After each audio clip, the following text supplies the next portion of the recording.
Paz, família, estamos juntos mais uma vez, mais um dia, para experimentar a simplicidade do Evangelho.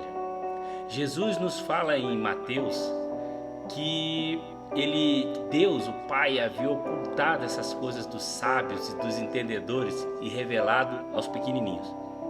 E às vezes eu fico pensando, em que momento dessa incrível jornada que o Evangelho, que essas boas novas vêm fazendo desde Cristo até os dias de hoje, que se perdeu essa simplicidade? Em que momento que este Evangelho revelado aos pequeninos se tornou tão complexo de interpretação, de entendimento, que agora só quem pode nos revelar são os catedráticos, são os sábios e os entendedores, exatamente aqueles que Jesus disse que não entenderiam, que o Pai ocultou deles. Sabe, a simplicidade do Evangelho precisa ser retornada em nossos corações. Nós precisamos a cada dia buscar essa pureza que muitos de nós experimentamos no momento da nossa conversão, como gostam de cantar e dizer em pregações, no momento do nosso primeiro amor. A simplicidade de viver a integralidade, a intensidade do Evangelho, das boas novas. E de repente, nós começamos a nos envolver com tantas questões que muitas das vezes são para justificar comportamentos e posições nossas do que propriamente a simplicidade daquilo que Jesus trouxe para nós. E entenda, queridos, eu não estou falando aqui contra a teologia, não estou falando aqui contra o conhecimento, mas eu estou falando sobre a simplicidade que esse conhecimento precisa ter. Hoje fica às vezes parecendo que para que nós possamos ter uma plena compreensão do Evangelho, nós precisamos de pessoas que levaram anos e anos estudando para entender Deus e continuam sem entendê-lo, e trazer para nós toda uma revelação de algo que o próprio Cristo disse que era revelado aos pequeninos. Então, querido, quero te convidar para que nós possamos regressar, retornar a esse lugar de nos sentirmos pequenos, nos sentirmos devedores e necessitados de Deus em todo o tempo, para que Ele possa nos revelar a verdade, para que nós possamos conhecer a verdade e ser liberta todos os dias por ela. Que nós venhamos a nos apegar ao Senhor e às simples coisas da vida, às simples coisas das relações, porque aí estaremos cada vez mais nos aproximando das verdades que Jesus revelou a nós. Vamos então, neste dia 85, ao Salmo de número 85, que diz assim: Senhor, abençoaste a tua terra, restauraste a condição de Israel, perdoaste a culpa do teu povo, cobriste todo o seu pecado. Salmo 85, 1 e 2. E vamos ler o que Spurgeon escreve sobre esse salmo. Sempre que você estiver mental ou emocionalmente triste, lembre-se das benignidades de Deus em dias passados. Lembre-se do registro do que Ele fez pelo seu povo em eras passadas, pois Ele é o mesmo Deus para todo sempre e, portanto, o que Ele fez no passado fará no futuro.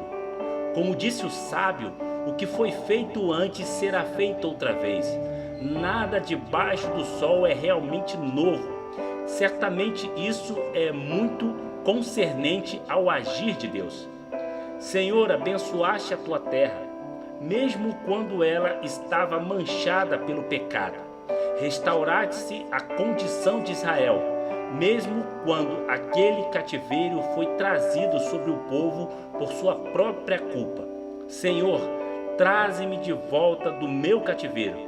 Se favorável a mim, livra-me das minhas decadências espirituais e devolve-me minha alegria e minha paz. Uau! Uau!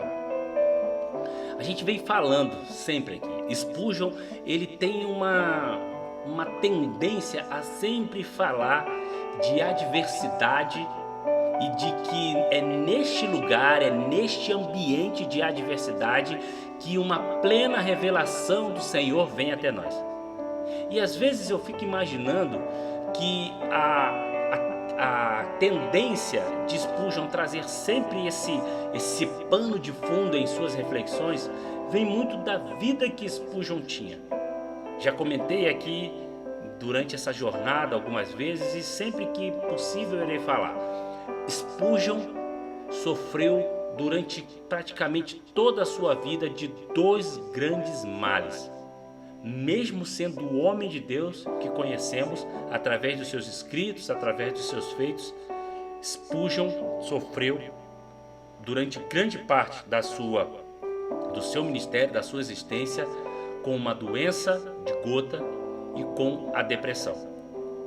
E mesmo em meio a essa dor diária, constante, a sua fé era fortalecida na dor. A sua busca incansável por cumprir o propósito que Deus colocou no seu coração, de manter viva a chama que queimava dentro dele, fazia com que ele passasse dia após dia por cima da sua dor física e da sua dor emocional. Entenda, eram duas dores em duas áreas do seu corpo. Uma dor no físico e uma dor emocional. E nesse ambiente de dor, Spurgeon recebeu de Deus e buscou em Deus as maiores revelações que a sua vida pôde propiciar àqueles que estavam à sua volta e ainda nos dias de hoje, chegando até nós. Que nós possamos entender que o coração precisa queimar por um propósito maior do que nós mesmos. O nosso amor a Deus e o amor ao nosso próximo nas nossas relações, eles não podem estar condicionados às circunstâncias. Eles precisam estar acima das circunstâncias. Nós precisamos amar incondicionalmente. Nós precisamos perdoar incondicionalmente. Sabe, o que nós vemos Jesus fazer e que às vezes parece impossível para nós, foi exatamente esse movimento: amar incondicionalmente e perdoar incondicionalmente.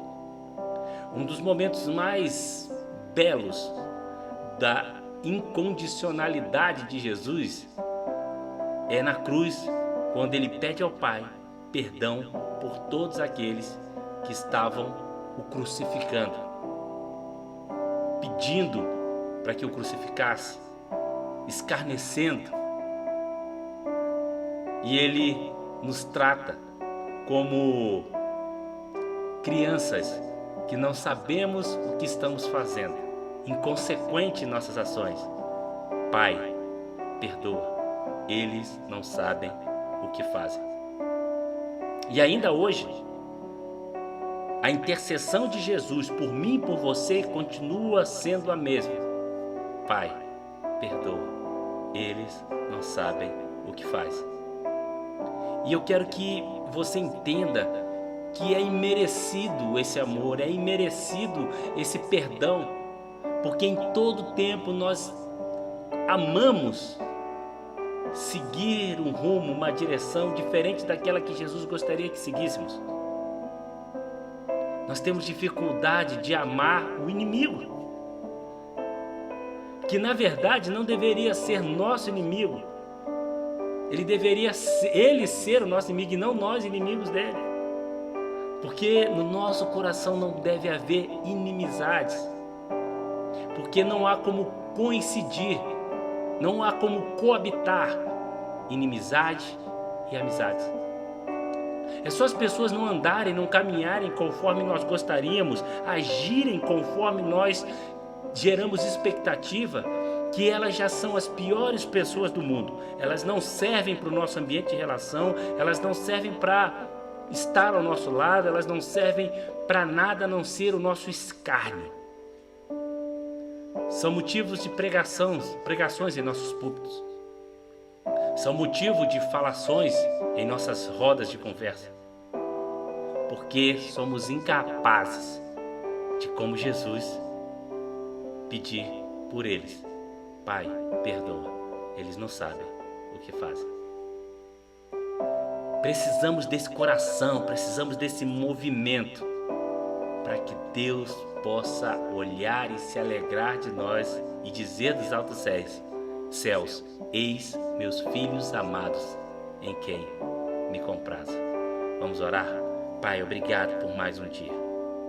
Obrigado, Pai, por todos os dias nos fazer entender que todas as coisas cooperam para o nosso propósito. Sejam os bons momentos, sejam as boas relações, sejam os maus momentos, sejam as más relações, todos os momentos que experimentamos fazem parte de um complexo contexto, de um propósito colocado em nosso coração. E que nós não venhamos a perder a essência que é em nós, a essência do Teu Espírito em nós. E que mesmo em meio às adversidades, mesmo em meio a traições, mesmo em meio a tantas coisas que nos vêm nas relações, nos ambientes em que transitamos, o nosso coração não mude.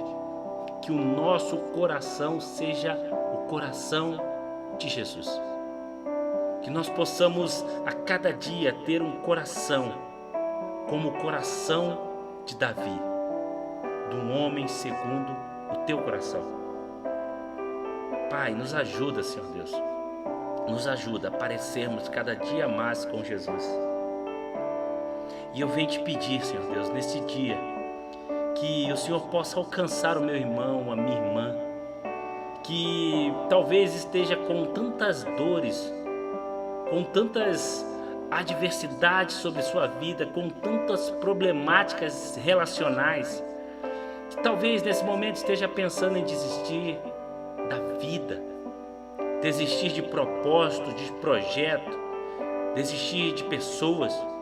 Pai, eu venho te pedir que ela tenha uma revelação do Senhor neste dia, que o Teu Espírito abrace como nunca abraçou, e ao sentir o Teu toque, ao sentir o Teu abraço, ela possa amar e ser amada por Ti. Em o nome de Jesus, em o nome de Jesus, que a graça e a paz esteja com você.